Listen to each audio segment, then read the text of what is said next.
17 Agustus 1945 menjadi momen yang paling bersejarah bagi bangsa Indonesia.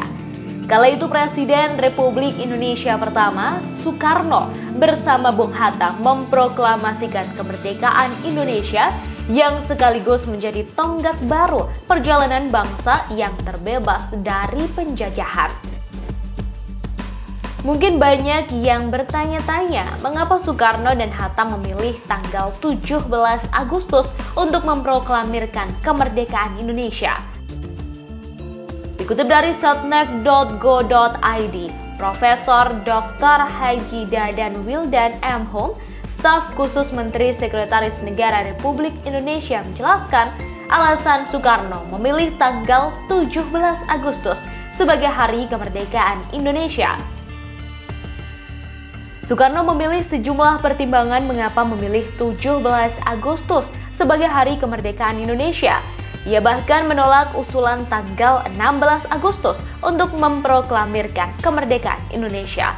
Padahal sebelumnya, para pemuda antara lain Khairul Saleh, Wikana, dan lainnya pada 15 Agustus 1945 datang ke kediaman Soekarno di Pegangsaan Timur nomor 56 Jakarta untuk memaksa agar segera dikumandangkan proklamasi kemerdekaan. Bahkan ketika Soekarno diculik ke Rengas Dengklok, ia tetap bersikukuh menolak desakan para pemuda agar saat itu juga kemerdekaan diproklamasikan. Soekarni, salah seorang pemuda yang ikut menculik Soekarno kala itu, mempertanyakan mengapa diambil tanggal 17 Agustus, mengapa tidak sekarang atau tanggal 16 Agustus. Namun secara tegas, Bung Karno memutuskan tetap akan memproklamirkan kemerdekaan pada 17 Agustus. Ia percaya ada nilai magis di balik pemilihan tanggal tersebut. Salah satu alasan Soekarno yakni tanggal 17 dianggap sebagai tanggal yang suci, di mana Al-Quran juga diturunkan oleh Allah Subhanahu wa Ta'ala pada tanggal 17. Kemudian Soekarno juga menyebutkan bahwa umat Islam juga bersembahyang sebanyak 17 rakaat setiap harinya. Ia menilai angka itu adalah angka yang suci. Di sisi lain, saat itu 17 Agustus 1945 juga jatuh pada hari Jumat pada bulan Ramadan, hari yang suci bagi umat Islam. Akan tetapi Soekarno-Hatta tidak mau didesak begitu saja. Keduanya tetap berpegang teguh pada perhitungan dan rencana mereka sendiri. Di sebuah pondok bambu berbentuk panggung di tengah persawahan Rengas Dengklok, siang itu terjadi perdebatan panas.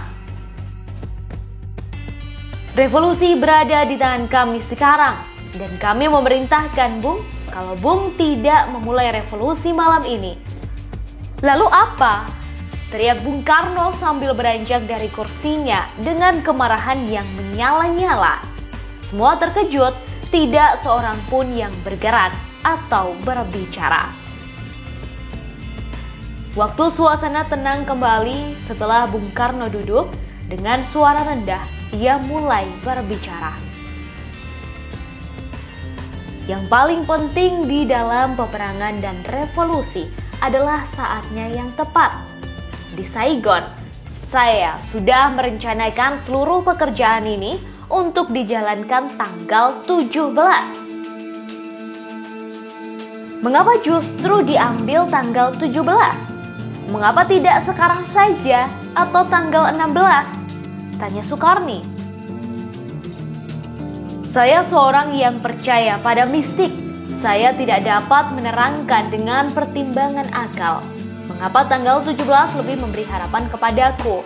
Akan tetapi, saya merasakan di dalam kalbuku bahwa itu adalah saat yang baik. Angka 17 adalah angka suci. Pertama-tama kita sedang berada di dalam bulan suci Ramadan, waktu kita semua berpuasa. Ini berarti saat yang paling suci bagi kita.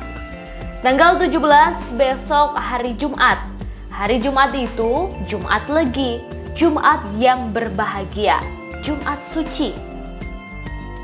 Al-Quran diturunkan tanggal 17. Orang Islam sembahyang 17 rakaat. Oleh karena itu kesucian angka 17 bukanlah buatan manusia. Demikianlah antara lain dialog antara Bung Karno dengan para pemuda di Rengas Dengklok sebagaimana ditulis di Lamis Jahardi 1984. Bung Karno berujar saat mendengar berita penyerahan Jepang terhadap sekutu. Ia menyadari bahwa takdir Tuhan mungkin menasbihkan peristiwa proklamasi akan jatuh pada hari keramatnya, yakni pada Jumat Legi. Golongan pemuda pun akhirnya menyetujui kemauan Soekarno. Bung Karno dan Bung Hatta kemudian kembali dijemput menuju Jakarta setelah tercapainya kesepakatan antara golongan muda dan tua. Ahmad Subarjo sebagai perwakilan golongan tua pun memberikan jaminan kepada golongan muda bahwa proklamasi kemerdekaan Indonesia akan dilaksanakan pada 17 Agustus 1945 selambat-lambatnya pukul 12 waktu Indonesia Barat. Setelah dibawa pemuda ke Jakarta dari Rengas Dengklok pada tanggal 17 Agustus 1945 dini hari, pembacaan proklamasi akhirnya dilakukan di rumah Soekarno di Jalan Pegangsaan Timur nomor 56 Jakarta, tepat pukul 10 pagi. Terima kasih sudah nonton. Jangan lupa like, subscribe, dan share ya.